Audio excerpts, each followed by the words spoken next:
punya aku. Halo, assalamualaikum warahmatullahi wabarakatuh. Ketemu lagi bareng gue Ikram Arki, dan kali ini gue akan membahas tentang tisu. Perbedaan tisu di bulan lainnya dengan tisu di bulan Ramadan ya. Di sini gue sudah membawa tisu. Biasanya tisu itu kalau di bulan-bulan biasa, tisu itu cepat habis ya.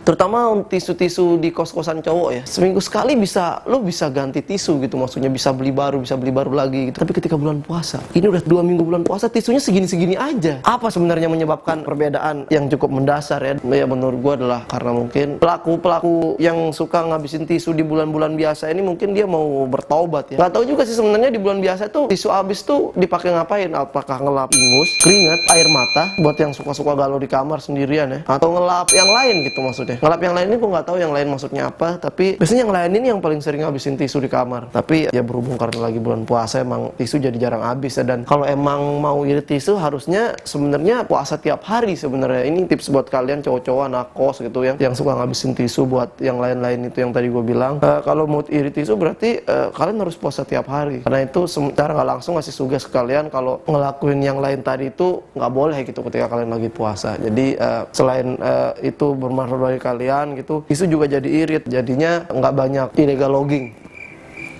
Ya hubungannya apa ya tisu dengan illegal logging? Ya pokoknya itulah hubungannya, jadi itulah pokoknya. Mari kita tingkatkan iman dan takwa, dan itulah pokoknya kurangi yang gitu-gitu supaya tisu nggak cepet habis. Sekian dari gue Ikram Arki. Assalamualaikum warahmatullahi wabarakatuh.